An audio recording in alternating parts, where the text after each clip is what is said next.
Nós hoje vamos começar uma caminhada nova. Eu tinha falado da possibilidade de irmos para Apocalipse, mas as coisas depois dão voltas e fomos para o lado oposto. Então vamos para Gênesis, o livro do Gênesis. Eu creio em Deus Pai Todo-Poderoso, Criador dos céus e da terra. Assim afirma, assim começa o credo dos apóstolos. Esta confissão de fé é a mais antiga da Igreja, que não foi escrita pelos apóstolos, mas ela tem este nome porque ela resume aquele que é o ensinamento dos apóstolos. Não sabemos a data do credo dos apóstolos, é muito perto da Igreja primitiva e ela concentra todas as doutrinas essenciais, fundamentais, centrais do cristianismo.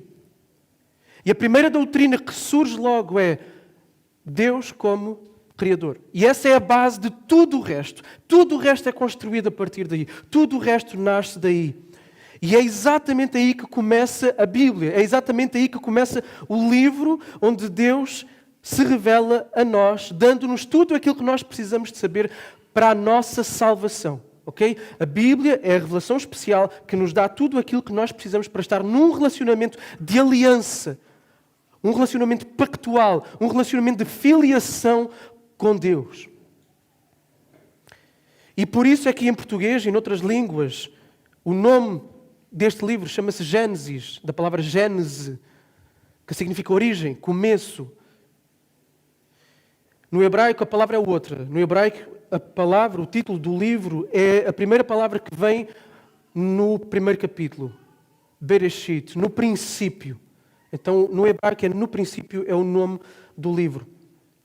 E é fundamental que nós como cristãos, nós individualmente como cristãos e nós como uma igreja local, conheçamos as nossas raízes.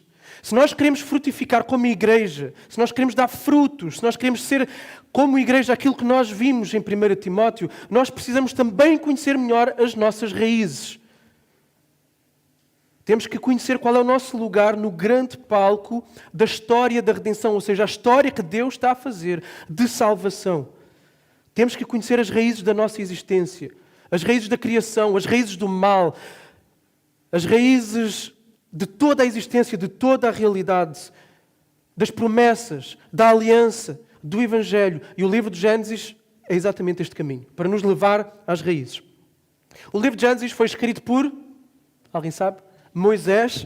Claro que houve debates, especialmente nos séculos mais recentes, mas o consenso tradicional é Moisés, um dos principais profetas levantados por Deus para conduzir o povo de Deus num dado momento da história. E os destinatários originais para quem este livro foi escrito, muito possivelmente, foi o povo de Israel à entrada da terra prometida. Okay? À entrada de Canaã.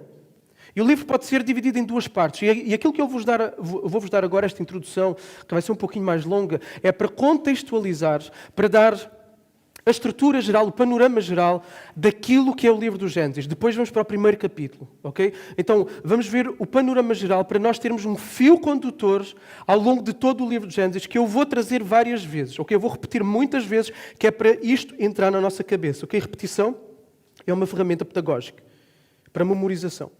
Okay? Então, o livro pode ser dividido em duas partes diferentes. Uma primeira, a história primitiva, do capítulo 1 ao capítulo 11, versículo 26. Então, a história primitiva. E depois, então, a história dos patriarcas, com Abrão, okay? A partir de Abrão até José. E isto de Gênesis 11, 27 até o fim de Gênesis 50, 26.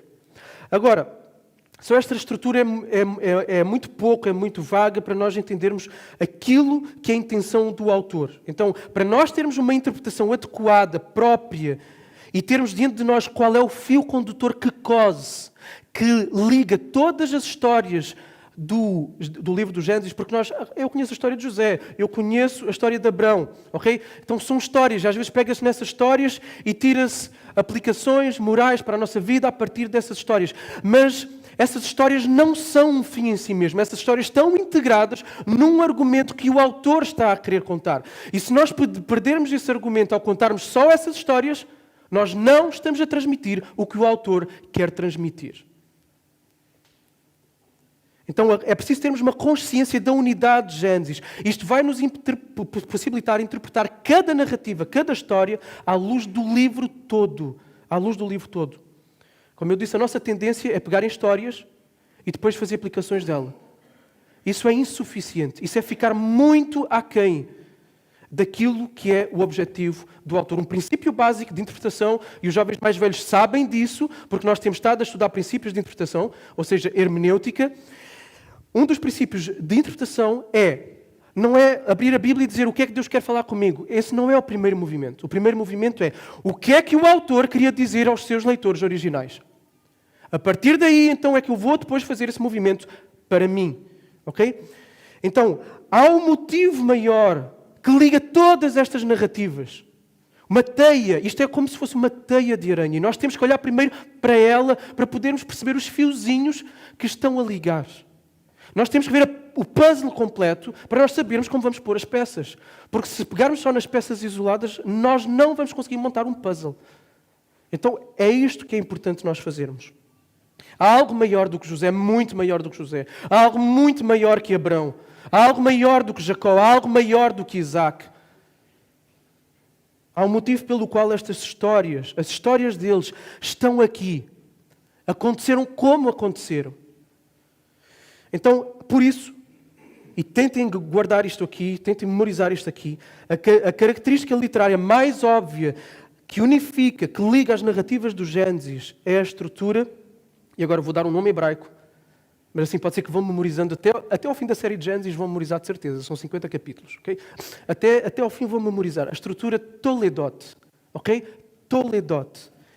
Porquê? Porque existe uma frase que vai aparecer 10 vezes, uma expressão que vai aparecer 10 vezes ao longo de todo o livro do Gênesis, que unifica todo o livro do Gênesis, que é Ele Toledot. Isto significa: esta é a descendência, estes são os descendentes, esta é a história, estas são as gerações de, ok?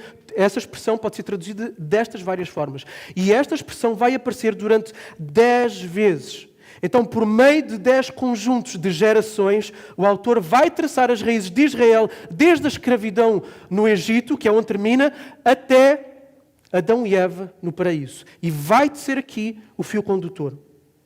E esta estrutura Toledot, ela cumpre várias funções em Gênesis. Vou destacar 3. Primeiro, da perspectiva posterior de Israel como nação, ou seja, as genealogias mostram a relação que existe entre os grupos de parentesco, desde lá da frente até cá atrás, mostra os graus de parentesco. Em segundo lugar, as genealogias servem para ligar as histórias umas às outras. Caso contrário, nós não teríamos noção de como é que esta história se liga com a anterior. Então, as genealogias servem para ligar as histórias uma com as outras e dar continuidade às narrativas, sendo que algumas das narrativas têm entre elas vários anos. Não há nada que é narrado pelo historiador, pelo escritor, por Moisés ali. Então a genealogia vão-nos dar aquilo que vai ligar as histórias umas às outras, mesmo nesses intervalos grandes de tempo. E em terceiro, e mais importante, as genealogias marcam um processo de afunilamento, ok? De canalização que se vai afunilando, que se vai estreitando no processo da redenção de Deus para com a humanidade. Por exemplo, no primeiro Toledot de todos, no primeiro, esta é a geração esta é a geração dos céus e da terra, da criação. Então, no primeiro Toledot do céu e da terra, começa de forma universal e nessa primeira geração termina em Sete, ok? Com quem Deus vai continuar a semente da mulher. O segundo Toledot que vai ser apresentado pelo autor é o de Adão, que vai restringir o campo de muitas pessoas, mais uma vez, que começa grande, que vão ser destruídas no dilúvio, até ao descendente de Sete, que é Noé. Ok? Passa do geral para uma pessoa. Então Deus escolhe Noé para sobreviver à devastação. O terceiro Toledot começa com Noé e os seus 3 filhos, Sem, Cão e Jafé, mas termina com a bênção de um deles só, a bênção de Sem. O quarto Toledot, também ligado a Sem, Cão e Jafé, estreita a linha da mulher, a linha da semente da mulher, ou seja, da descendência da mulher, até novamente Sem. O sexto Toledot, ou o sexto grupo de gerações, começa com Tera e os seus 3 filhos. E dentre esses 3 filhos há um que se destaca, que é aquele que Deus escolhe para continuar a linhagem da mulher, que é Abrão, filho de Tera. E Abrão tem 2 filhos, Ismael e Isaac. Então o sétimo Toledot é sobre os descendentes de Ismael, e aqui é breve, porque sempre que vai aparecer alguém que não é da linhagem da mulher, mas é da linhagem da serpente, Ele dá pouca atenção. E ele coloca a maior atenção sempre na linhagem da mulher. Por isso, a atenção vai para Isaac, que também tem 2 filhos, Esaú e Jacó. E aqui, novamente, o autor vai gastar pouco tempo com os descendentes de Esaú, no 9º Toledot, para se concentrar no descendente de Jacó, o 10º Toledot. Ok? E, finalmente, e mais importante, as genealogias revelam a soberania e a graça de Deus ao dar uma continuidade à linhagem da semente da mulher. E isto é o grande fio condutor de todo o Gênesis. É mostrar que a semente da mulher, a promessa que foi dada à mulher, ela vai perseverar, ela vai continuar. E nós encontramos também vários temas teológicos aqui no livro do Gênesis. E eu vou destacar 6. O primeiro deles, o principal deles, o reino de Deus. Okay? O reino de Deus é o principal. E Gênesis esboça, coloca aqui diante de nós o início, o princípio do reino de Deus. Gênesis 1 vai-nos mostrar como Deus criou esta terra como o seu reino. Okay? O seu reino, o seu domínio. E Ele colocou os homens criados à sua imagem para administrar o seu reino, em seu nome. Então os seres humanos deviam obedecer a Deus sem questionar. Só que eles vão se revoltar contra Deus. E Gênesis 3 então relata essa tragédia, dessa revolta contra Deus. Quando Caim matou Abel, Deus continuou a linhagem da mulher, porque aqui a linhagem da mulher ficou ameaçada. Mas Deus continuou a linhagem da mulher com o nascimento de Sete. Quando mais tarde uma terrível violência tornou a vida impossível, Deus limpou a terra com o dilúvio. Deus limpou e fez um novo começo com Noé. E quando as pessoas, de uma forma subsequente, continuaram a desobedecer a Deus, Deus trouxe juízo, confundiu a linguagem das pessoas e temos aquele evento de Babel. E Deus então vai começar de novo, outra vez, com a vida de Abrão. E qual é o objetivo aqui de Deus com Abrão? É espalhar o seu reino por toda a terra. Em ti serão benditas todas as famílias da terra. E esta promessa vai ser repetida depois de Isaac. Então, o reino de Deus, o reino de Deus é o tema principal. Depois temos um segundo tema, que vai aparecer várias vezes. Bênção e maldição, bênção e maldição, bênção e maldição. Ou seja, Deus promove, Deus faz avançar o seu reino por meio da bênção, abençoando. E a palavra abençoar, bênção, é usada 88 vezes no livro de Gênesis. Mais do que em qualquer outro livro da Bíblia. Mais do que em qualquer outro livro da Bíblia. Deus abençoou os animais, Deus abençoou a humanidade. Como? Ele disse-lhes, sejam fecundos, multipliquem-se, encham a terra. Agora, com a queda no pecado, o que é que entra? A maldição. Okay? Vemos a maldição entrar em cena. Deus amaldiçoa a serpente, Deus amaldiçoa o solo, Deus amaldiçoa a mulher. Caim, por ter morto o seu irmão, foi amaldiçoado. Deus amaldiçoa a terra com um dilúvio. Noé amaldiçoou o seu neto Canaã e abençoou o seu filho Sem. Então, bênção e maldição. Agora, o que é que prevalece? Porque o livro de Gênesis pode nos deixar a dúvida, tanta maldição. O que é que vai prevalecer no final, bênção ou maldição? E por isso temos a chamada de Abrão, que não deixa nenhuma dúvida. Eu te abençoarei e engrandecerei o teu nome para que sejas uma bênção. Abençoarei quem te abençoar e quem te amaldiçoar, amaldiçoarei. E em ti serão benditas todas as famílias da terra. Bênção e maldição, mas no final prevalece a bênção. Um terceiro tema, muito importante. Aliança de Deus. Então, primeiro, o reino de Deus. Segundo, Deus faz avançar, ir para a frente o seu reino, dando a sua bênção. E Deus administra o seu reino por meio da aliança que faz com a sua criação e com o seu povo. E embora nós não encontremos a palavra aliança nos primeiros capítulos do Gênesis, nós podemos ver elementos que fazem parte de um tratado, de um contrato, de uma aliança. Por exemplo, na narrativa sobre o paraíso, nós temos um preâmbulo que identifica o grande rei, o Senhor Deus, em Gênesis 2:4. Temos um prólogo histórico que lembra aquilo que o Senhor fez. O que é que Deus fez? Nós vamos ver isso no capítulo 2. E depois vêm as estipulações da aliança. Porque numa aliança há sempre estipulações. O Senhor Deus ordenou ao homem, come livremente de toda a árvore do jardim, mas da árvore do conhecimento do bem e do mal não comerás. E depois a possibilidade de maldição, porque no dia em que dela comer, morrerás. E depois a aplicação da maldição, maldita és tu, serpente, maldita é a terra.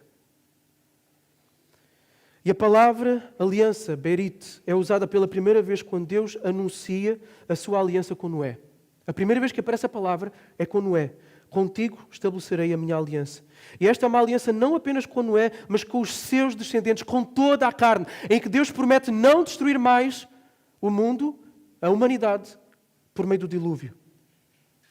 Mais tarde Deus faz uma outra aliança, uma aliança muito especial. Com quem Ele faz a aliança? Alguém diz? Abrão. Deus promete a Abrão: farei de ti nações, de ti sairão reis, estabelecerei a minha aliança entre mim e ti, e a tua descendência de depois de ti nas suas gerações, por aliança perpétua, para te ser por Deus, e à tua descendência depois de ti. E darei a ti e à tua descendência depois de ti a terra onde agora és estrangeiro, toda a terra de Canaã, por herança perpétua, e serei o teu Deus. E qual é o sinal desta aliança? Porque toda a aliança tem um sinal. O sinal da aliança com Noé foi o quê? O arco-íris. O sinal da aliança com Abrão foi a circuncisão. E esta aliança, que é uma aliança da graça, é estendida a Isaac, a Jacó e a todo Israel. Então temos a aliança, que é a forma como Deus administra o reino, que Ele faz avançar por meio da sua bênção. E depois temos as promessas da aliança. E nós vamos ver frequentemente 3 grandes promessas ao longo do livro de Gênesis ligados à aliança. Primeiro, um relacionamento especial com Deus. Numerosas pessoas, ou seja, descendência, multidão, várias sementes. E terceiro, a terra, a promessa de uma terra, a terra de Canaã. Okay? Então nós temos a promessa de um relacionamento com Deus 10 vezes aparece, temos a promessa de muitas sementes 19 vezes, a promessa da terra 13 vezes e depois a tríplice, ou seja, o conjunto aparece 17 vezes. E depois uma promessa muito específica, a promessa, e este é o último tema que eu trago aqui, a promessa da semente de Deus. Muito importante. A promessa da semente é proeminente em Gênesis. E isto é importante nós gravarmos para toda a caminhada de Gênesis. A promessa da semente. O Antigo Testamento usa a palavra semente 229 vezes, 59 estão em Gênesis. Em Gênesis aparece logo no início, o capítulo 1, mas ligado aos frutos, okay? Ligado às árvores, às vegetações. Mas depois em Gênesis 3,15 a palavra semente também assume uma outra dimensão, não física, mas uma dimensão espiritual, em que diz que a semente da mulher vai revolucionar o caos que entrou no mundo. Deus diz à serpente: por aí inimizade entre ti e a mulher, e entre a tua semente, a tua descendência, entre a tua semente e a dela. Ou seja, temos aqui uma promessa de disputa de sementes. Uma disputa de descendências. A semente da mulher e a semente da serpente. Isto é muito importante nós gravarmos para Gênesis. Então, assim como as plantas, as árvores, produzem sementes, os seres humanos também se reproduzirão. Mas a semente será de 2 tipos. Os filhos das mulheres é de 2 tipos.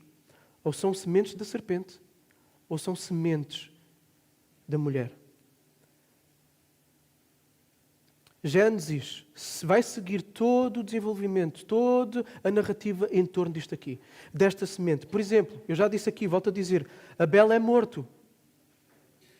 Uma ameaça à semente. Sara, a esposa de Abrão, era o quê?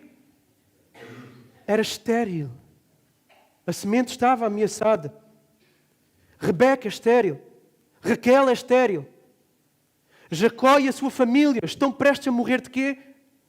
De fome. De fome. Por isso têm que ir para o Egito. Deus levanta José. Para quê? Porque é que Deus levanta José? Para preservar a semente. Então a história de José tem que ser enquadrada nisto aqui. Não é só tirar as lições de José. Ele foi íntegro, ele fugiu da mulher de Potifar. É muito mais do que isso. Muito além do que isso. Então, em sua graça, Deus vai intervir continuamente ao longo do livro de Gênesis para preservar a semente da mulher. E vejam como termina. Várias sementes no final de Gênesis, o número total de 70, 10 vezes 7. E 7 é um número que vai aparecer constantemente em Gênesis. E no nosso capítulo hoje, então, vai ser em abundância. Gênesis é uma narrativa, portanto é um livro histórico, mas ele é um livro histórico construído de uma forma especial. Não é a história de uma nação, ok? Não é uma história tribal ou uma história familiar. O autor concentra-se na história de Deus com os patriarcas. Portanto, podemos chamar este tipo de narrativa uma narrativa histórico-redentora. Porquê? Porque ela refere-se à redenção que Deus quer operar na humanidade. Outro fator muito importante que nós temos que ter aqui, e por favor guardem isto aqui. O autor antigo não está confinado à metodologia da historiografia que surge a partir do século XIX. Ok? Portanto, ele vai fazer história de forma diferente que fazem os historiadores a partir do século XIX. O que é que isto quer dizer? Ele é seletivo naquilo que vai contar. Ok? Ele não dá uma narração de tudo aquilo que acontece. Ele vai colocar só aquilo que é importante para a história de Deus, para a história da redenção de Deus, para a intenção teológica do autor do texto. É isso que ele vai comentar, é sobre isso que ele vai falar, é isso que ele vai relatar. Por isso, o que é que nós vamos encontrar? Séculos inteiros vão estar fora daqui. Não vamos encontrar séculos mencionados aqui. Por exemplo, o autor dedica 13 longos capítulos só à vida de José. 13 de 50 é muito. Dedica 13 capítulos à vida de José. E ele simplesmente salta mais de 3 séculos entre a morte de Jacó e o nascimento de Moisés. Vai saltar 3 séculos. O autor de Gênesis, por exemplo, também seleciona alguns factos aqui, ignora outros, dá detalhes aqui, resume outros. Ou seja, ele vai organizar tudo em função daquilo que é o que está a ser conduzido pela história da redenção. Por isso, vamos entender Gênesis não como um relato histórico nos moldes como nós entendemos os relatos históricos atuais, do século XXI. Okay? Vamos entender Gênesis como uma história, uma historiografia que é proclamadora, que proclama aquilo que Deus quer que nós saibamos. O autor vai esboçar em traços muito largos os primórdios da história da redenção de Israel. Para quê? Não é para nós, em primeiro lugar, é para familiarizar Israel acerca dos seus ancestrais, para preservar um povo e restaurar o seu reino na terra. Este é o objetivo de Gênesis. Então as narrativas de Gênesis podem ser descritas como sermões, pregações. Ok? Pensem nisto. Como pregações que são dirigidas ao antigo Israel, prestes a entrar na terra prometida, para eles saberem quem são, de onde vieram e qual o seu propósito no grande plano de Deus. E com isto, tendo isto como pano de fundo, estes aspectos importantes, nós vamos agora para o primeiro capítulo de Gênesis, ok?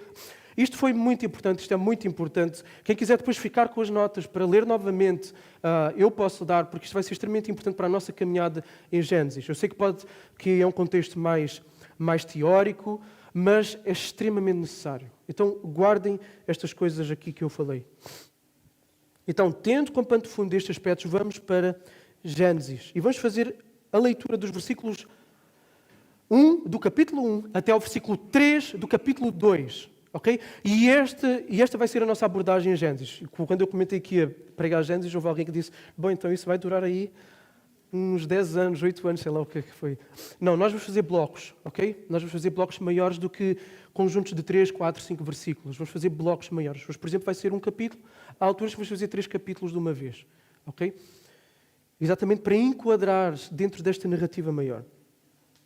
Então, versículo 1, capítulo 1. E este texto que nós vamos ler hoje, é o texto que precede, é o preâmbulo que vem antes do primeiro Toledot, ok? Aquele primeiro conjunto de 10, estas são as gerações. É o primeiro, é o que vem antes do primeiro.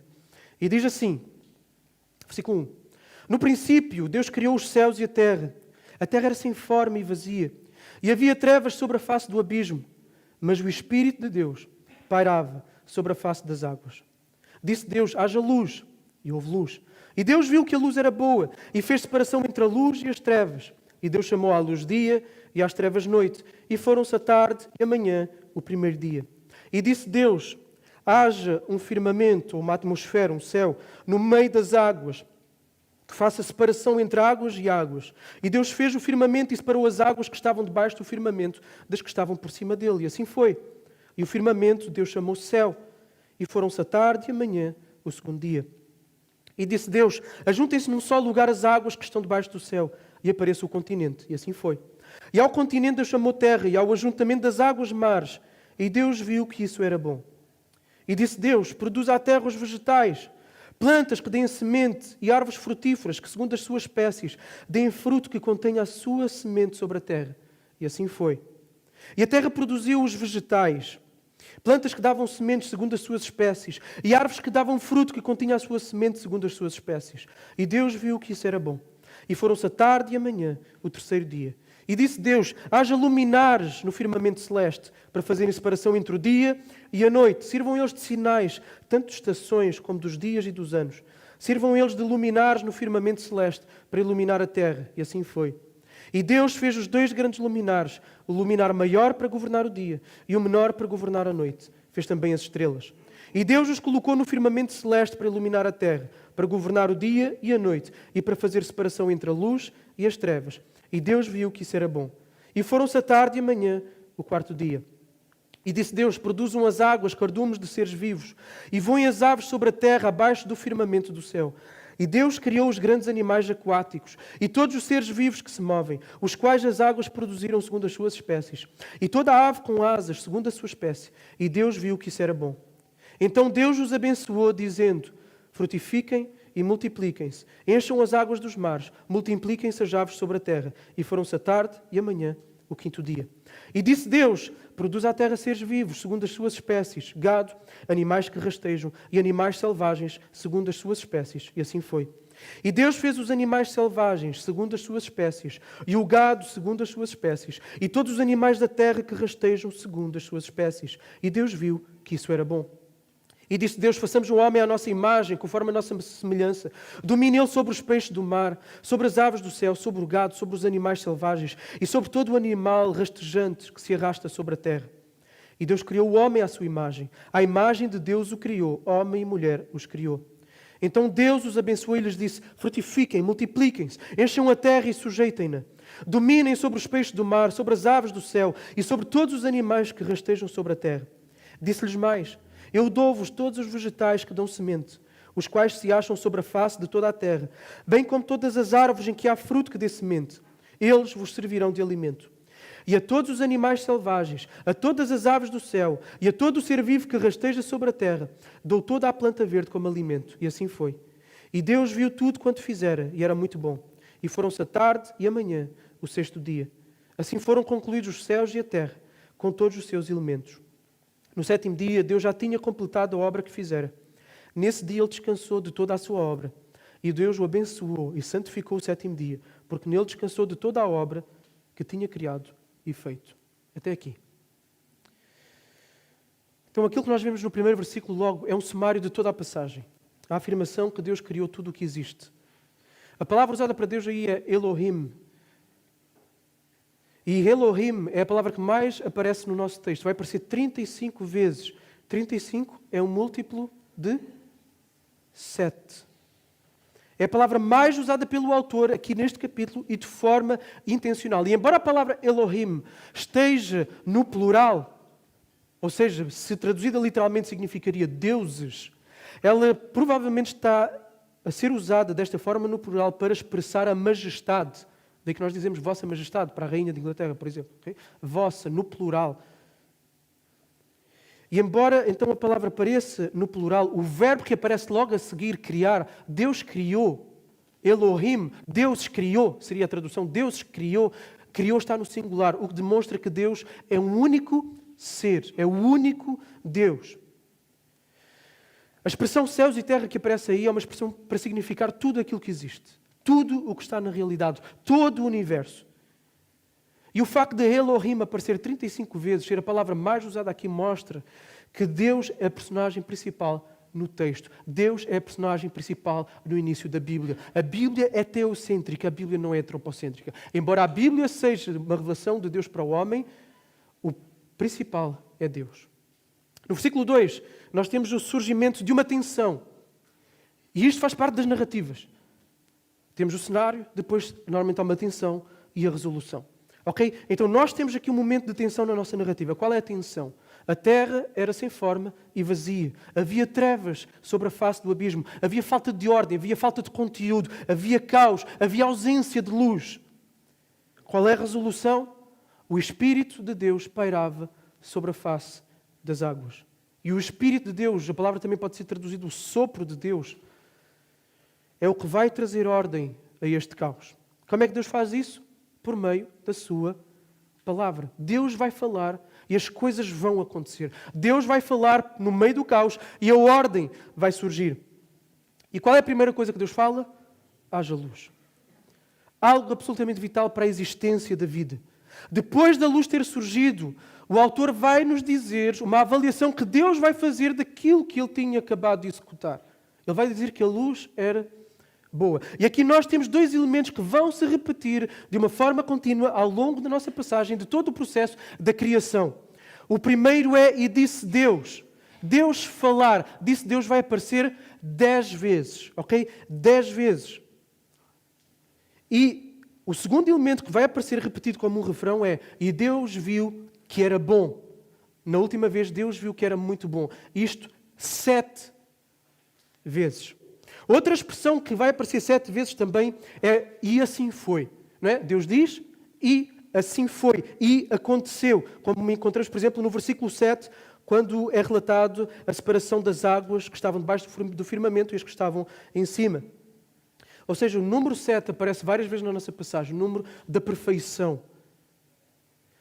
Além disso, também a criação é feita em 7 momentos, em 7 dias. E o número de vezes que aparece o nome de Deus, ou Elohim, é 7 vezes 5, 35. Então o número de vezes que Deus fala Deus é o número de completude. A forma como Deus age é de uma forma perfeita. E Deus começa então a trazer luz. Isto é intencional do autor, isto não é acaso, isto é intencional. Okay? Deus começa então a trazer luz no meio da escuridão e a fazer então a primeira separação. E a primeira separação que ele faz, de 3 separações que ele vai fazer, é entre a luz e a escuridão, entre o dia e a noite. E este é o primeiro dia da criação. Entre os versículos 6 a 8 temos a segunda separação, o segundo dia da criação. Ele vai separar as águas. As debaixo do firmamento e as acima do firmamento. Firmamento é a atmosfera, é o céu. Isto é importante aqui, isto vai nos indicar porque é que o autor escreve isto para o povo de Israel naquele momento da história. Porque no Egito, o Deus Criador dos egípcios usou a água, águas que eram pré-existentes, para fazer a criação, para criar o universo. Também nas crenças da Mesopotâmia, que é toda aquela região, é a partir dos deuses do caos aquático, Apsu, Tiamat e Mumu, que a criação surge. A partir desses deuses do caos aquático. E estando os israelitas mergulhados nesta cosmovisão, ou seja, nesta forma de ver a vida, de ver a sociedade, impregnados numa cultura que é recheada por isto aqui, por esta religiosidade, o autor Moisés quer deixar claro diante deles que água é um elemento da criação, que água não é um Deus. Que a água foi criada pelo único Deus verdadeiro. Não é uma divindade. E ele assim vai fazer contraste entre o único Deus verdadeiro e o politeísmo mitológico a que o povo de Israel estava habituado. Antes de entrarem na terra prometida e serem a nação que deviam de ser. No terceiro dia encontramos a terceira e última separação. A separação entre as águas e a terra. Deus disse para que as águas se juntassem num só lugar e então a terra surge, o continente surge. Passa então a haver céu, água e terra. Agora poderia haver vida. E Deus vai falar novamente no terceiro dia, chamando à existência as vegetações, as plantas, todo o tipo de plantas e as suas sementes, árvores de fruto e as suas sementes. E no final Deus vai avaliar outra vez e vai dizer que era bom. Então, ao fim dos 3 primeiros dias, o caos que era sem forma começa a ganhar forma. Temos água, ar e terra. E a vegetação. A terra começava a estar pronta para deixar de estar vazia. Era sem forma e vazia. Está com forma e vai deixar de ser vazia. Dos versículos 14 a 19 temos o 4º dia, onde vemos Deus a criar aquilo que vai preencher os ares, os céus, o sol, a lua e as estrelas, para fazerem separação entre dia e noite. Então, mas já não havia? Já, mas era como outra luz. Aqui temos os luminares, o sol, a lua, as estrelas. E aqui, reparem, um detalhe muito importante que nos diz a intenção do autor, que é, ele não menciona sol e lua. Não diz aí sol e lua, pois não? Não usa a palavra sol e lua. E isto é intencional. Porquê? Porque sol e lua eram nomes dos deuses pagãos. Mais uma vez, uma evidência de que este primeiro capítulo de Gênesis está a ser redigido em contraste com as ideias pagãs com as quais os israelitas estavam habituados. Os deuses egípcios, Ra e Tot, eram personificados com o sol e a lua. Elementos que o autor coloca expressamente aonde? Ali no quarto dia, intencionalmente. Coloca no quarto dia, para mostrar que eles não são a origem das coisas. Eles são o resultado da criação daquele que é a origem de todas as coisas. O único Deus verdadeiro. Então o Deus Criador é superior a quaisquer elementos da natureza. E isto Moisés quer deixar claro para os israelitas. Dos versículos 20 a 23, o quinto dia, onde o autor vai descrever como as coisas vão começar a ser preenchidas. Agora o mar vai começar a ser preenchido pelos animais marinhos. E os céus começam a ser preenchidos pelas aves. E a primeira vez que Deus vai abençoar é aqui. E Deus vai abençoar. E como é que é a bênção de Deus? É atribuindo a possibilidade da multiplicação, da reprodução, para que eles preencham, para que eles encham os céus e os mares. Esta é a bênção de Deus. A primeira vez. Sexto dia. E aqui temos o relato mais longo da criação. Os versículos 24 a 31. E temos dois atos criadores de Deus. Então ele preencheu os mares, preencheu os ares e agora ele vai preencher a terra. Primeiro ele vai criar os animais, tanto os domésticos, o gado, quanto os animais selvagens. Do 24 e o 25 vemos isso. E a maior secção de todas, 26 a 30, temos a criação do homem. E sendo esta a maior secção, este é o ponto central. Este é onde está o clímax da criação. E há algo incontornável aqui, que não é relatado em relação a mais nada na criação, é que o homem é criado à imagem de Deus. No mundo antigo, aquilo que os reis faziam é que eles colocavam estátuas em províncias longínquas do seu reino. Para dizer o quê? Para dizer que aquela província estava debaixo do domínio dele. Está aqui a minha estátua. Este é um selo da minha autoridade neste lugar. Então o que Deus está a fazer é, Deus criou a terra é seu domínio e Deus está a colocar ali um selo da sua imagem, está a colocar ali o homem e a mulher, naquela província dele, naquele mundo que ele acabou de criar, naquele lugar perfeito que ele acabou de criar, Deus está a colocar ali o homem. Para quê? A imagem de Deus está exatamente no quê? Está exatamente no facto do homem ser vice-regente com Deus, ele dominar, ele sujeitar a terra. Dominem os mares, dominem a terra, dominem a vegetação, dominem tudo. Então o homem aqui, e isto também se contrasta com a religião pagã da Babilónia, em que os deuses babilónicos criavam os seres humanos para serem seus escravos. Deus aqui cria o homem para ser seu vice-regente, para ser seu representante no domínio da terra. Então o seu dever é gerir o mundo em nome de Deus. E sendo criado também à imagem de Deus, o homem tem a capacidade de se relacionar com Deus, como os animais não têm, como a vegetação não tem. Tem a possibilidade de se relacionar com Deus, de se relacionar uns com os outros em relacionamentos significativos, de uma forma que os animais não têm, embora eles se relacionem, não é da mesma forma que os seres humanos, na complexidade dos relacionamentos, se relacionam. E esta imagem de Deus está tanto, o texto diz-nos, está tanto no homem como na mulher. Os dois são vice-regentes, os dois são mordomos, os dois têm a responsabilidade de cuidar e governar em nome de Deus. E da mesma forma que Deus abençoou os peixes, as aves, Deus abençoou o homem e a mulher, com a possibilidade da reprodução. Para quê? Para encherem a terra, usufruírem dela e dominarem sobre ela. A seguir, Deus vai fazer uma outra coisa. Deus vai dar provisão. Deus vai dar alimento. Então Deus criou os animais, Deus criou os humanos e agora Deus vai dar aquilo que vai permitir eles sobreviverem. Vai-lhes dar as plantas da terra para comerem. E esta afirmação também vai contrastar com as visões religiosas da altura, em que os seres humanos eram criados para serem escravos dos deuses. Para quê? Para darem comida aos deuses. Tanto que eles faziam as suas colheitas, depois entregavam a Deus. Aqui quem dá comida ao ser humano é Deus. E no final deste dia da criação, Deus viu tudo o que tinha feito. Era sem forma e vazio, era disforme, era um caos, era escuro.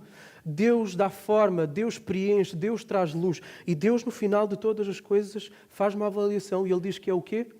Que é muito bom. Que é muito bom. Toda a criação está agora diante de Deus. Toda a criação, tudo está diante de Deus. Deus contempla e afirma, é muito bom.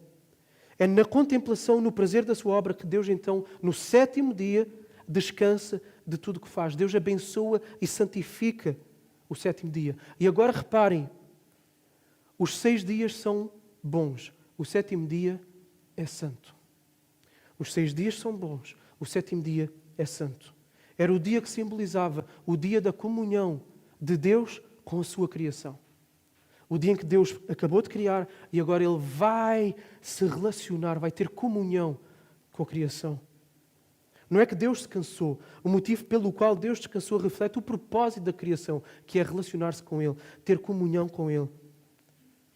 Então a terra é este santuário, a terra é o templo onde o homem se relaciona, onde o homem não só se abriga e usa os recursos que Deus dá, mas o homem se relaciona com Deus. Então Deus quer que o homem venha ao seu encontro e contemple o teatro, como disse Calvino, o teatro da glória de Deus, que é a criação. E reparem, não temos aqui o refrão que temos em todos os outros dias da criação. Em todos os outros 6 dias, no final, dizia o quê? Então foi tarde e manhã o X dia. Aqui não temos. Pelo que muitos concluem aqui que o sétimo dia é o dia em que nós estamos, até hoje, para nos relacionarmos com Deus. Ok, este é o nosso texto. Agora, é extremamente importante que nós, ao olharmos para estes versículos de Gênesis, isto é muito importante. Porque alguns podem ter vindo aqui com expectativas, determinadas expectativas daquilo que eu iria falar a partir deste texto. É muito importante que, ao olharmos para estes versículos do Gênesis, nós não façamos perguntas ao texto que o autor não quer responder.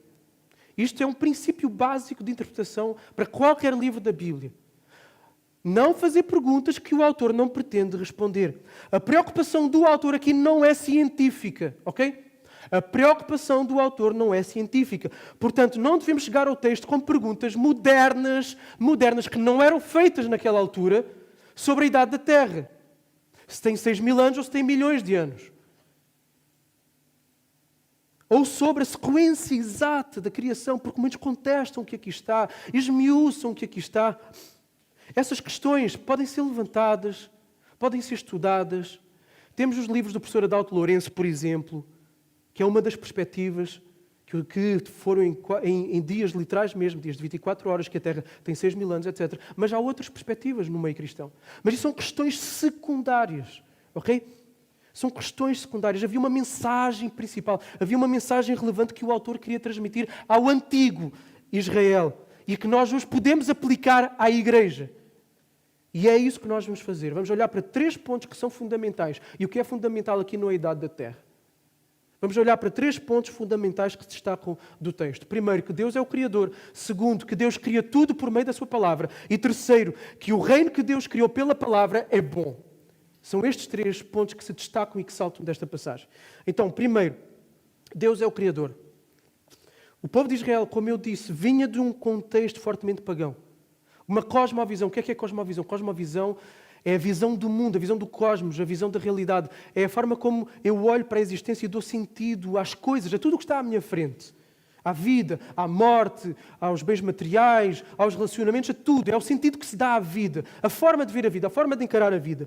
Então eles vêm de uma cosmovisão, uma forma de encarar a vida politeísta. O que é que isto significa? De vários deuses. Poli, de muitos, teos, de Deus, ok? E precisava de ficar claro diante deles, diante do povo de Israel, a visão correta do mundo. Porque isto podia ter sido atrapalhado. Porque não havia tradição escrita, não havia palavra escrita, havia tradição oral. Podia estar misturada com o sincretismo das religiões pagãs nos quais eles estavam inseridos. Então era preciso fazer uma limpeza antes de entrar na Terra Santa, antes de entrar na Terra Prometida, antes de se erguerem como nação para adorar a Deus e atrair a si todas as nações. Então uma limpeza de cosmovisão. Então o objetivo aqui é mostrar que Deus é o único Deus verdadeiro, que os criou, que os sustenta, que governa todas as coisas e por isso eles devem correr, devem se refugiar nele, sabendo que só o Deus Criador dos céus e da terra podia ser a sua salvação, a sua segurança e o seu conforto. Mais nenhum Deus egípcio, nenhum Deus da Mesopotâmia, nenhum Deus, só este Deus.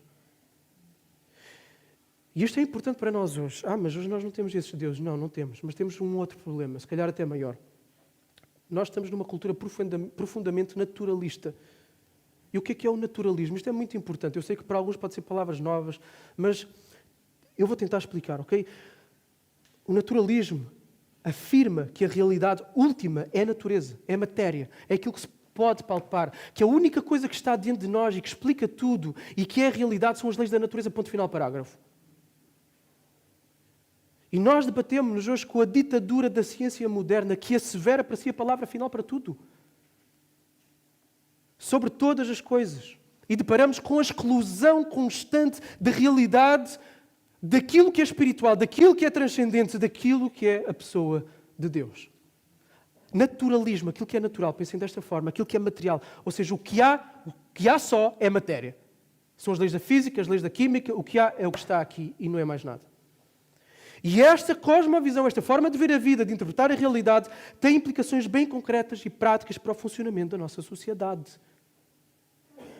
Tem consequências e implicações na forma de pensar, na forma de agir.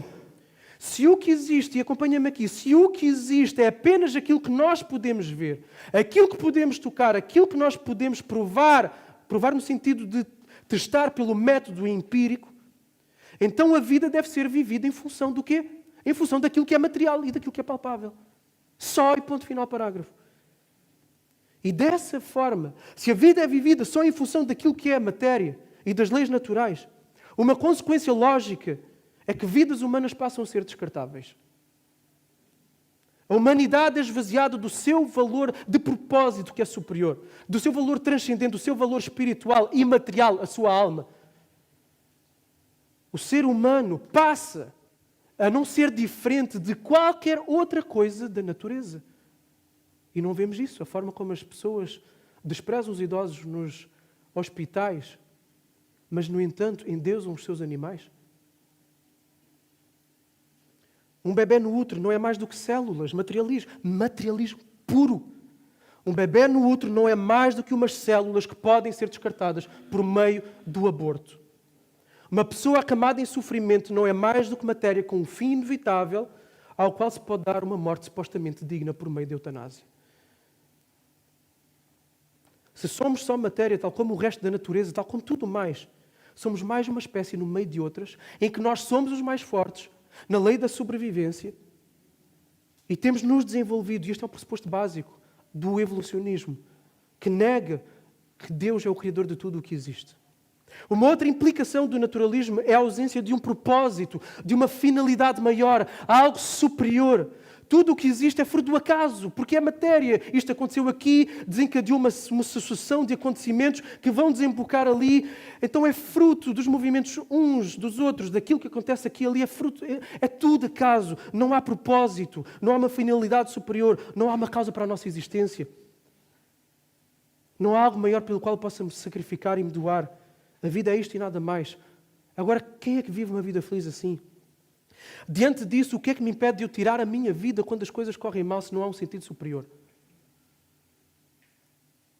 Que consolo há para dar a pessoas que encaram o sofrimento? Se é só isto, se é só matéria, se é só acontecimentos fortuitos. Mais uma outra implicação do naturalismo. Uma vida materialista e autocentrada. Se a vida é só isto, conclusão, eu vou vivê-la e vou aproveitá-la ao máximo, porque é só isto. Viva o momento, é o que nos dizem. Uma vida assim é uma vida construída em movimentos profundamente egoístas. E isto vai ter consequências graves, vai ter consequências que vão causar um rastro de destruição, porque nós seremos tal qual Narciso, que olhamos só para nós, autodestruindo no nosso espelho, na nossa autoimagem, na satisfação dos nossos desejos, da nossa vontade. E isto atropela aqueles que estão à nossa volta. Por isso encontramos cada vez mais casamentos, famílias e relacionamentos destruídos. Então estão a ver como uma visão do mundo tem implicações muito concretas para o dia-a-dia das pessoas. Tudo hoje funciona na base do utilitarismo. E isto vem do materialismo, isto vem do naturalismo, no sentido em que eu vou usar aquilo para o meu benefício. No dia em que aquilo deixar de ser útil para o meu benefício, vou descartar. Ele já não te faz feliz, sai do casamento. Aquele faz feliz, vai para ele. Descartar, porque não tem mais benefício para mim. Eu utilizo-me enquanto tiver benefício. O dinheiro passa a ser um Deus, porque o dinheiro dá-me acesso às coisas que me fazem viver o momento aqui e agora. E a pessoa passa a viver em função do dinheiro. E descarta relacionamentos. Estão a perceber como tudo aqui está interligado? O nosso orçamento, ou seja, a forma como nós gastamos o dinheiro, é moldado pela nossa cosmovisão. Não tenham dúvidas. Mas, se o que é natural é tudo o que existe, então não há padrões de ética e de moral. Não há certo e errado. Não há distinção entre bem e mal. Porquê? Porque não há alguém externo, não há alguém superior que determine aquilo que é certo e errado. Não há valores absolutos. Nós estamos diante do relativismo, em que um acha que isto é certo, o outro acha que é errado, em que um diz que isto é bom e o outro diz aquilo que é mau. E quem é que prevalece na determinação de como as coisas vão acontecer? O mais forte. É a lei do mais forte. Estamos diante do evolucionismo que afeta naturalmente a lei moral e ética do funcionamento das sociedades. E por isso nós vamos ter a existência de uma Alemanha nazi, que acham que está tudo bem em se extirpar da terra uma nação e uma raça, os judeus. E assim também vivemos numa ditadura dos tolerantes que negam valores absolutos e por isso são intolerantes com quem pensa diferente. Eu podia continuar aqui, mas já perceberam várias implicações para a nossa vida que fazem parte da nossa sociedade, na qual nós estamos mergulhados, desta cosmovisão que tira Deus e deixa só as leis naturais. Nós não estamos muito distantes do desafio do povo de Israel. Podemos não estar num ambiente politeísta pagão, mas vivemos numa cosmovisão que nega que o único Deus verdadeiro é Deus. E por isso, tal como Israel precisava de ter a sua visão do mundo refinada, corrigida ou até talvez mudada, nós também precisamos. Nós precisamos. Porque nós vivemos num mundo cuja cosmovisão coloca em causa constantemente a nossa forma de ver a vida. Há um Deus que criou tudo a partir do nada. É isto que este texto mostra. Há um Deus que criou tudo a partir do nada. Ex nihilo. A partir do nada. Há um Deus que tem um propósito e que tem uma causa final para tudo o que existe. Há um propósito, há um objetivo, há uma causa superior. E nós só vamos ser verdadeiramente felizes se percebermos e se contemplarmos e se entrarmos neste propósito superior. Porque só vivermos descartando Deus, esta vida é tudo aquilo que há. Que infelicidade de vida é esta? Por haver um Deus criador dos céus e da terra, cada ser humano é criado à sua imagem e tem um valor intrínseco, independente do seu sexo, da sua raça ou classe social. Portanto, aqueles que enchem a boca para falar de racismo e para falar de igualdade entre as pessoas, enchem a boca sem razão. Porque eles vêm da lei do mais forte. Aquilo que dá de facto a narrativa correta para se defender todas as pessoas no valor intrínseco que elas têm é a narrativa de que o homem foi criado e a mulher foram criados à imagem de Deus. E as implicações disso aí é que nós vamos nos levantar contra tudo o que fira a dignidade humana.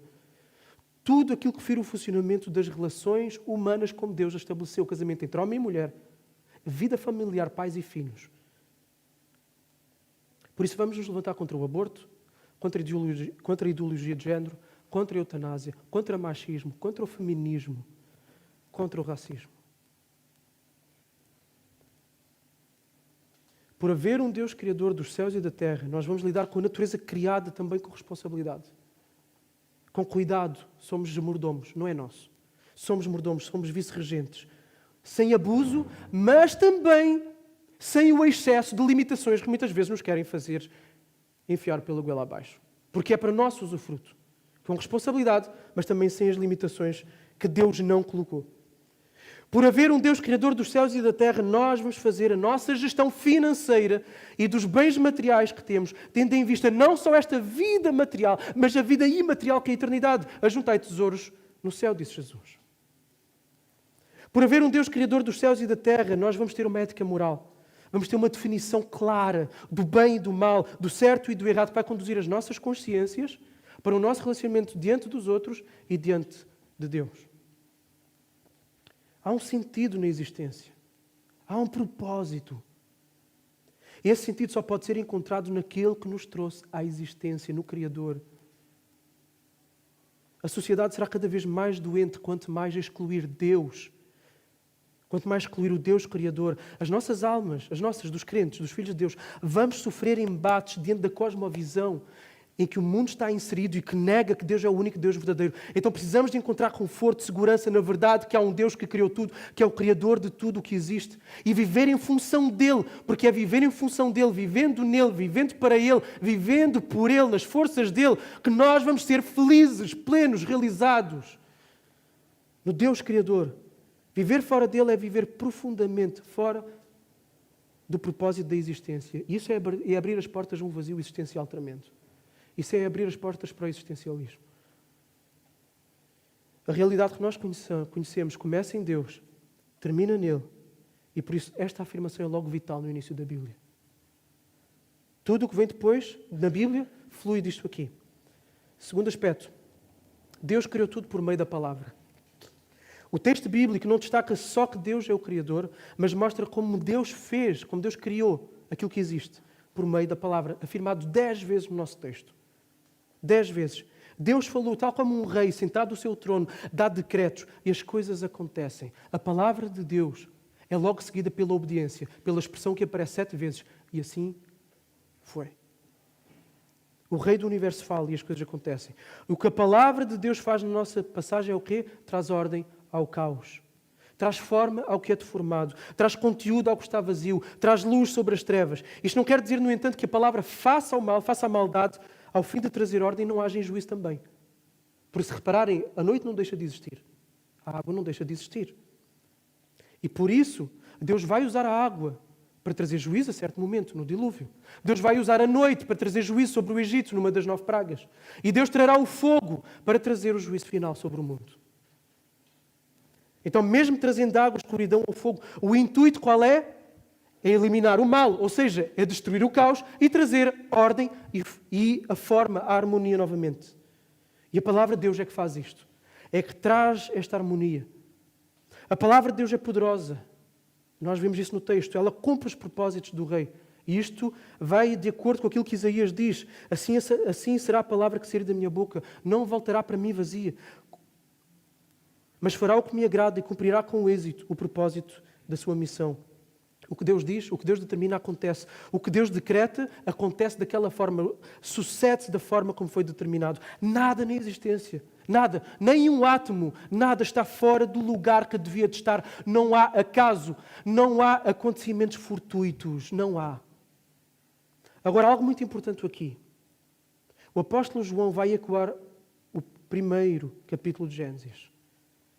Não só pelas primeiras palavras que João vai usar no seu Evangelho, mas por algo mais, um outro aspecto. E vejam, ele começa no princípio. João 1:1, no princípio. Gênesis 1:1, no princípio. No princípio era a palavra. No princípio era a palavra estava com Deus, a palavra era Deus, ele estava no princípio com Deus, todas as coisas foram feitas por intermédio dele, da palavra, sem ele nada do que foi feito existiria, a vida estava nele, ele era a luz dos homens, a luz resplandece nas trevas, vejam as conexões e as trevas não prevaleceram contra ela, e a palavra depois então se fez carne, habitou entre nós, cheio de graça e de verdade, e vimos a sua glória como a glória do unigênito do Pai. Então João identifica Cristo com o quê? Com a palavra de Deus, através da qual tudo o que foi criado passou a existir. Ok? Por outras palavras, Jesus estava lá. Jesus estava no início da criação. Jesus é o Deus Criador. Jesus é o verbo em que Deus diz, haja, o verbo haver, haja luz. Jesus é o poder de Deus para a existência de todas as coisas. Jesus é a palavra. E Paulo traz essa ideia, e o Érico escreveu muito bem esse texto também. Ele, Jesus, é a imagem do Deus invisível, o primogênito sobre toda a criação, porque nele foram criadas todas as coisas nos céus e na terra, visíveis e invisíveis, sejam tronos, sejam dominações, sejam principados, sejam poderes. Tudo foi criado por ele e para ele. Ele existe antes de todas as coisas e nele tudo subsiste. E Deus disse 10 vezes, é a palavra que é Cristo. O Evangelho, a boa nova proclamada à humanidade, é que Jesus é o Deus que criou tudo a partir do nada. E sem Ele nada do que existe existiria ou continuaria a existir. Mas é mais, é que Ele se fez homem. É que Ele, o Deus Criador, que mantém todos os átomos, todos os planetas nas suas órbitas, cada batida de coração, Ele fez-se frágil. Fez-se como um de nós. Fez-se vulnerável. Submeteu-se à morte de cruz, para substituir aqueles que foram criados por Ele, que se rebelaram contra Ele, para que Ele possa então redimir um povo e redimir toda a terra novamente. Se tu já te rendeste a este Rei do Universo, entregando toda a tua vida a Ele, então tu não tens o que temer. Okay? Não há do que ter medo. A palavra dEle é a mais poderosa do universo e Ele está do teu lado porque Ele é o teu Pai. E Ele fala em teu favor. As promessas de Deus são o quê? São a palavra de Deus em nossa direção, com coisas que vão acontecer, que não podem ser revogadas, que não podem ser destruídas. São promessas. E nele nós temos o sim e temos o amém. A palavra fala e a coisa acontece. Era isto que Israel precisava de saber após ter saído do Egito e antes de entrar em Canaã. E é isto que eu e tu precisamos de saber na nossa vida. A palavra final não é do inferno, a palavra final não é do pecado, não é da morte, não é do diabo, não é da pandemia, não é da guerra dos poderosos do mundo, não é do teu patrão, não é da tua doença, não é do teu desemprego, não é dos teus colegas, dos teus familiares, não é das pessoas que estão à tua volta, não é tua também. A última palavra é de Deus, do Criador dos céus e da terra. E o que é que a palavra diz em relação a ti, se és filho de Deus? Que todas as coisas contribuirão para o bem daqueles que o amam. Esta é a palavra de Deus. E é isto que nós, como igreja local, também precisamos de saber para cumprirmos a nossa missão. A última palavra não é deste mundo caído, não é da ideologia de género que está a crescer, não é dos políticos, não é do marxismo cultural, não é do consumismo, não é das ditaduras, não é do diabo, não é dos que se levantam contra os valores da vida e da família, não é os que combatem a liberdade religiosa, não é do inferno e dos seus demónios. A última palavra é de Deus. E Ele diz que as portas do inferno não prevalecerão contra a igreja. É a palavra do Rei. Por isso, se Jesus hoje te chama a tu saíres da tua morte espiritual, a sair da tua sepultura, como Ele chamou Lázaro para sair da sua morte há 3 dias, se Ele hoje te chama para tu vires até Ele, colocares a tua vida diante dEle, então, meu amigo, minha amiga, tu vais e ponto final. Responda à voz de Jesus nesta manhã. Esta é a palavra que vai trazer ordem no meio do caos do teu coração, no meio da tua desorientação de vida. E não precisas ter a resposta a todas as perguntas, porque o objetivo não é responder a todas as coisas, a matéria, o transcendente. Não. A questão é tu e Deus e o teu relacionamento com Deus. E Jesus diz, vem para fora, meu filho, vem para fora, vem para a vida. Responda à palavra de Jesus nesta manhã. E por fim, o reino que Deus criou por meio da sua palavra é bom. Moisés aqui enfatiza que tudo o que Deus fez é bom. É bom. No final da criação, Deus afirmou, é muito bom. E isto fala-nos do propósito e do resultado daquilo que Deus fez. Tudo o que Deus faz, mas absolutamente tudo o que Deus faz. Tudo o que Deus faz. Ainda que não compreendamos. Tudo o que Deus faz, ainda que não entendas. Tudo o que Deus faz, ainda que doa. Tudo o que Deus faz, ainda que seja ao contrário daquilo que gostarias. Tudo o que Deus faz é bom. Tudo é bom. Porque é um reflexo do seu caráter. Porque Ele é bom. Porque Ele é amoroso. Porque Ele é justo. Porque Ele é perfeito. Porque Ele é fiel. Porque Ele é compassivo. Porque Ele é Pai. O povo de Israel precisava ter esta realidade dentro dos seus olhos. Eles iam contemplar o mal. Eles iam estar diante de povos que sacrificavam os seus próprios filhos a deuses. Eles iam ficar expostos à imoralidade sexual sem fim. Eles iam ver o mal. Por isso eles tinham que ter o bom diante dos seus olhos. No meio das batalhas que eles enfrentariam, eles precisavam de ver, no meio das dores, no meio do tamanho dos inimigos, eles precisavam de continuar a ver Deus é bom e tudo o que Deus faz é bom e os planos de Deus são planos de bem e não planos de mal. A verdade que Deus era bom ia servir para lhes lembrar isto aqui. Faça todo o mal, faça todos os desafios, faça todas as lutas. Deus é bom e tem um plano bom. E aquilo que Deus faz é sempre bom. Deus não é o autor do mal. Deus não criou o mal. Nós vamos ver o mal vai entrar mais à frente, mas Deus não é o autor do mal. Deus fez tudo muito bom. Havia ordem, perfeição, harmonia, beleza, bondade. O teatro perfeito da criação era o palco para a comunhão com Deus, dos homens com Deus. Os vice-regentes desfrutariam da criação. A criação é boa para ser desfrutada. A natureza é boa para ser desfrutada. E do Criador também. Com a entrada do pecado no mundo, o mal entra também e a imagem do homem é distorcida.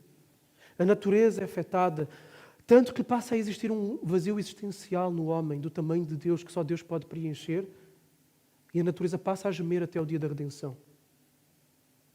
E é por isso que Jesus vem. E é por isso que é a semente da mulher. Jesus vem para tirar esse vazio, para voltar a trazer Deus para dentro do homem e para poder redimir toda a natureza. E Ele vai fazer isso lá à frente quando Ele voltar. Jesus veio para dar o descanso eterno às almas cansadas. Vindo a mim, todos que vós estáis cansados e oprimidos, e eu vos aliviarei. Jesus é o sábado que está aqui é Cristo também. Hebreus 4, 3 e 4, porque somos nós, os que temos querido, que entramos no descanso. Conforme ele disse, assim jurei na minha ira, não entrarão no meu descanso, embora as suas obras estivessem completas desde a fundação do mundo. Porque em certo lugar ele assim se referiu ao sétimo dia, e no sétimo dia Deus descansou de todas as suas obras. A nossa alma descansa em Cristo. Jesus é o nosso descanso, Jesus é o nosso sábado.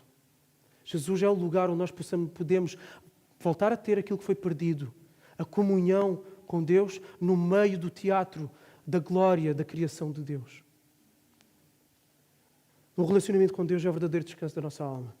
E esse relacionamento só é possível por meio de Jesus, mais uma vez, Deus feito homem, morto, crucificado, ressurreto e ascendido aos céus.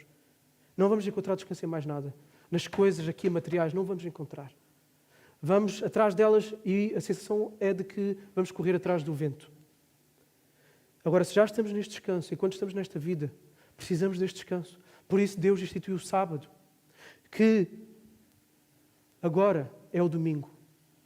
Agora é o momento em que Deus ressuscitou, por meio de Jesus. Jesus ressuscitou num domingo e o cristão passa a consagrar um dia, separa um dia para se regalar em Deus e na sua criação, para dedicar um tempo à igreja, à palavra, que é o povo de Deus reunido, é o lugar por excelência onde Deus derrama os seus meios de graça, é o lugar por excelência do oásis, do descanso, daquilo que a nossa alma precisa todas as semanas, e para a comunhão uns com os outros, e para o desfruto da criação, da natureza criada, para a nossa alegria, onde nos relacionamos com Deus e com os outros de uma forma separada. Trabalhamos 6 dias e separamos um dia para Deus.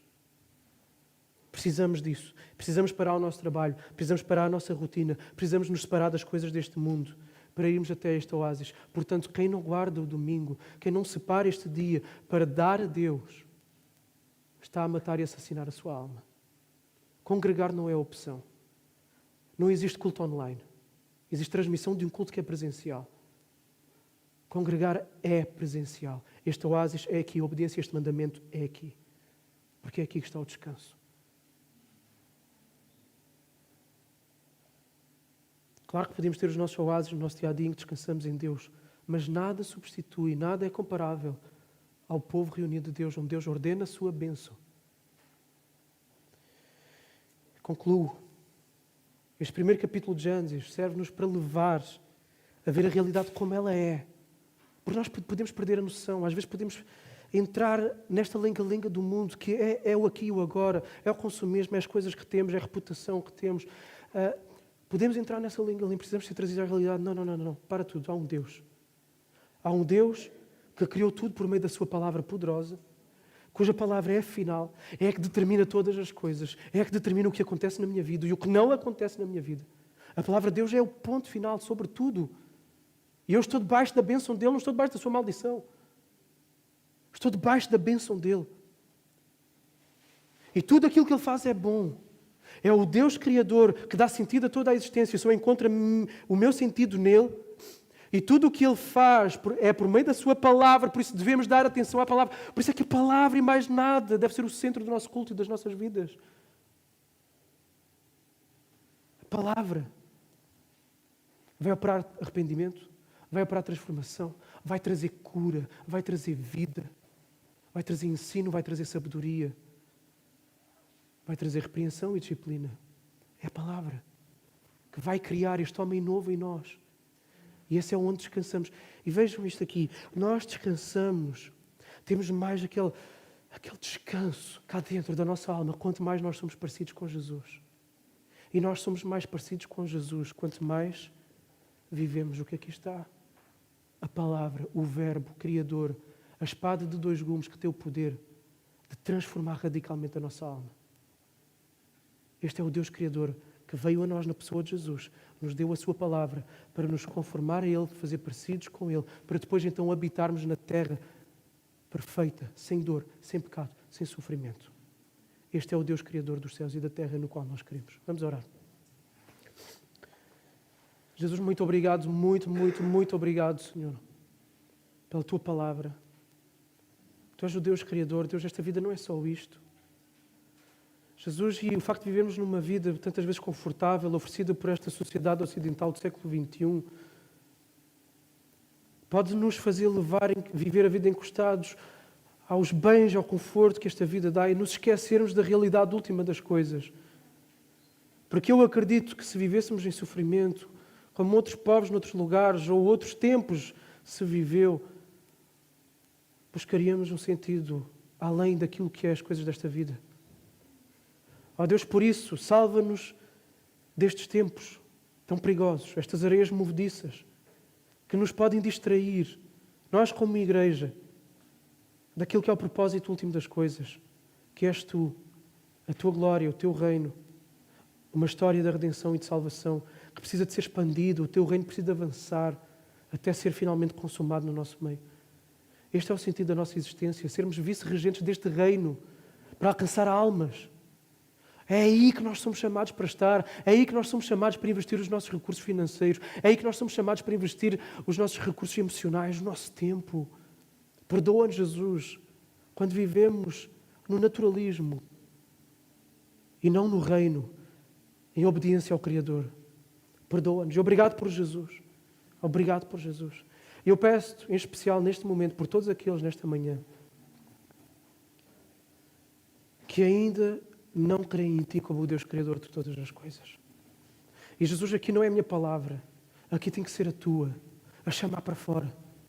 Por isso eu peço, faz esse milagre nesta manhã, a quem ainda não está neste lugar. Chama no nome de Jesus como Tu chamaste Lázaro daquele túmulo. Chama, Espírito de Deus, o mesmo Espírito que pairava sobre a face das águas. Chama, dá vida, dá forma, dá ordem, traz luz à alma que está disforme, que está sem sentido e que está nas trevas ainda nesta manhã. Opera a salvação, pedimos-te, Jesus. Opera, opera. E Jesus ajuda-nos a viver neste descanso, que só pode ser encontrado em Ti no relacionamento contigo. Ajuda-nos a priorizar o culto nas nossas agendas, na nossa vida. E ajuda-nos a priorizar o tempo que dedicamos a Ti diariamente, Pai. A Tua presença. Em que paramos tudo, para tudo. E sou só eu e Deus. Obrigado, Jesus, porque Gênesis nos traz isto, que Tu és o Deus Criador, que Tu criaste tudo pela Tua palavra, que é poderosa e que só produz coisas boas. No nome de Jesus. Amém.